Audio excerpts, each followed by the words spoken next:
Donc titriser un bien, c'est le rendre accessible sous forme d'action.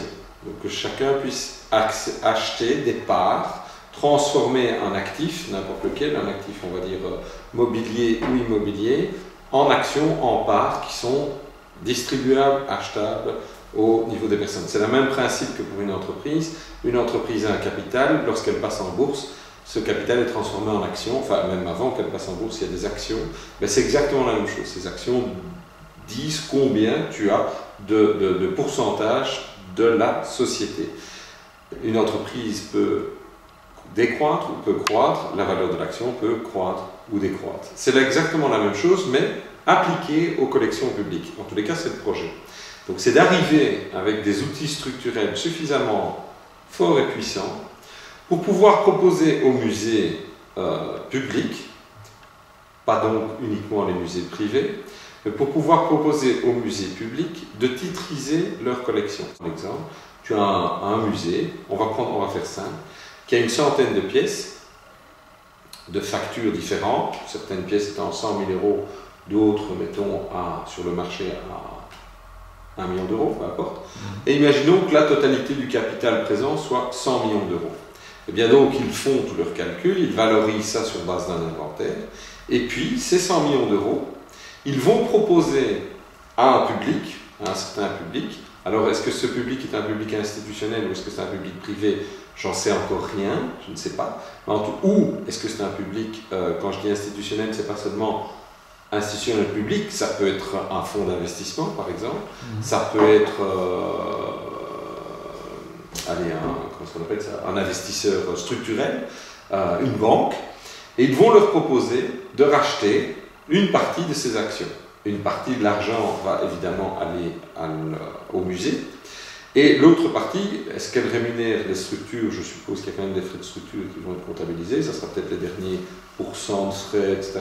J'en sais encore trop rien. Moi, je ne suis pas à l'origine de cette idée-là, mais ils vont donc proposer ça au musée. À partir de ce moment-là, chacun est détenteur d'un titre, d'une part, qui a une certaine valeur. Si la collection vaut 100 millions au jour X, et qu'il y a 1000 actions qui sont vendues, tu as fait le calcul pour moi, chaque action vaut 10 000 €. 10 000 fois 1000, c'est bien ça? Oui. Fait 100 000 à peu près. Ben, mettons qu'elle valent 10 000 €. Et puis, on va laisser l'action évoluer en fonction d'un marché de l'art, et on revient au marché de l'art qui, et ça c'est historique, devient hautement spéculatif, ce qui n'a jamais été le cas. L'art a été tout au plus une valeur refuge, mais ici on est dans la spéculation pure avec des investisseurs, et je répète, institutionnels et structurels qui investissent dans l'art, de plus en plus de fonds d'œuvres d'art qui veulent être créés, donc c'est quand même c'est une tendance très lourde. Et donc l'investisseur va se retrouver avec son action de 10 000 € et il va attendre que les œuvres proposées prennent ou ne prennent pas de valeur en espérant qu'elles prennent de plus en plus de valeur. Alors il est évident que dans les musées on est face à des chefs-d'œuvre, qu'on peut dire que dans un musée, face à ces chefs-d'œuvre, généralement, les chefs-d'œuvre ont une valeur relativement stable. C'est pas vrai. Il y a toute une tranche de marché ou une tranche d'œuvres d'art, où on va dire le marché moyen, peut-être pas les tout grands chefs-d'œuvre comme Rubens, etc., qui bougent plus, Bruegel qui bouge plus trop, encore. Mais il y a tout le marché moyen qui va, lui, pouvoir exploser ou pas exploser. Ça, c'est la proposition. C'est clairement un danger. Pourquoi? Parce que on va avoir des musées. Enfin, c'est un danger à plusieurs niveaux. Le premier niveau, c'est un niveau, comment dirais-je? Excuse-moi, je vais recommencer. Pour moi, ça c'est une définition personnelle, pour moi, le musée et le travail des personnes, des responsables de musée, c'est d'arriver en permanence à capter des moments de société pour les générations futures. Donc, quand un artiste crée, il est le révélateur, dans son temps vivant, il n'a pas créé mort. Quand un artiste crée, on peut partir du principe qu'il est le reflet d'une société. En tout cas, les bons artistes sont quelque part ces éponges et ces miroirs qui recrachent, rejettent une partie de l'image de la société. Les bons artistes, je ne parle pas d'un point de vue pécunier, pas d'un point de vue financier, mais ceux qui sont reconnus sont ceux qui rentrent en résonance avec lequel tu rentres en résonance, soit par rapport à une époque, soit dans l'absolu. Là, on est vraiment face à un chef-d'œuvre. Donc, le but, le travail pour moi du conservateur ou du responsable de musée, c'est d'arriver à capter, à trouver ces artistes, à les capter et à les intégrer dans les collections pour les conserver au sens propre du terme, les exposer, les montrer, etc., les valoriser d'un point de vue culture. Donc, la dimension sociétale et culturelle du musée est très importante. Qu'est-ce qui risque de se passer si à un moment donné, un musée sait que sa rémunération, qui vient de la valorisation de ses collections, dépend évidemment des artistes qu'il aura choisis pour constituer ce paquet dont je parlais tout à l'heure, je parlais de 100 millions. Et donc, qu'est-ce qu'il va faire dans ses achats? Il va peut-être plus en priorité acheter prioritairement l'artiste qui est un reflet de société, mais il va d'abord penser à acheter l'artiste qui est encore accessible et qui pourrait monter et avoir une bonne cote dans X années. Pourquoi? Parce que ça va valoriser sa collection et peut-être qu'il sera rémunéré, peut-être que ce musée sera rémunéré sur le return sur la collection. Donc on dévoie complètement l'objectif, l'objet social du musée ou de l'institution culturelle. Pour moi, c'est le plus grand danger. On affecte la mémoire collective que représente le musée. Qu'est-ce qui va se passer dans une centaine d'années? Quelle est l'image qui restera d'une société qui, dans le fond, a fait du musée, moi j'ose le mot, une sorte d'hypermarché de l'art? Parce que les galeries ne vont pas se laisser faire, hein, ça c'est clair comme de l'eau de roche.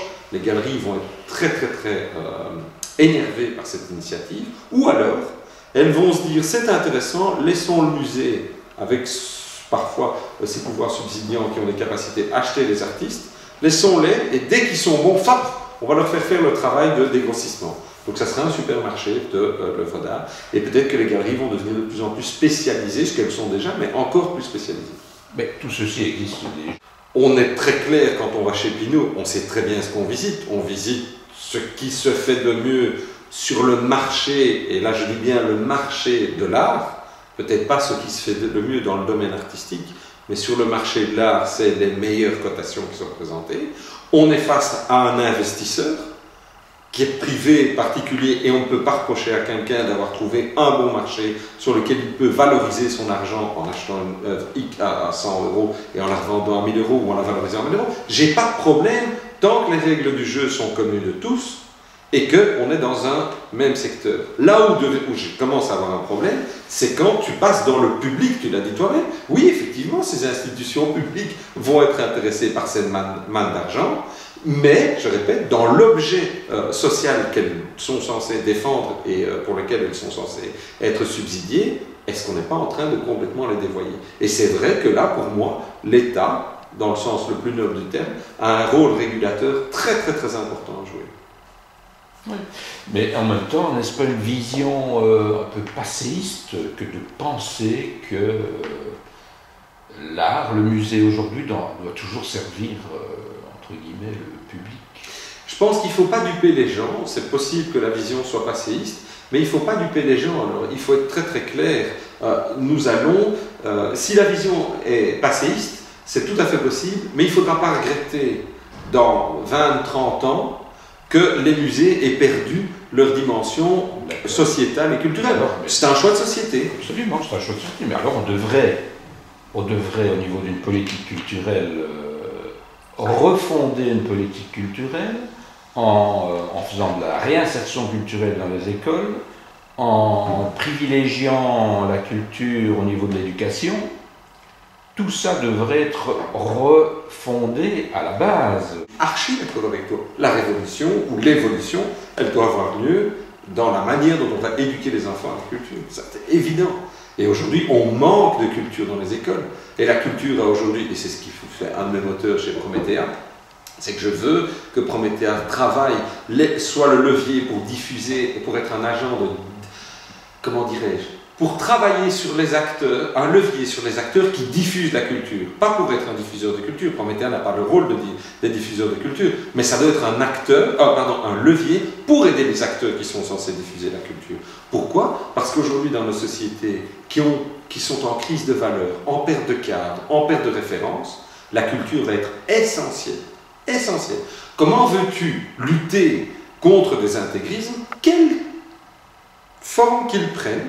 Si tu n'as pas de culture, si tu n'as pas de référence, si tu n'as pas de cadre, tu es juste un oiseau pour le chat.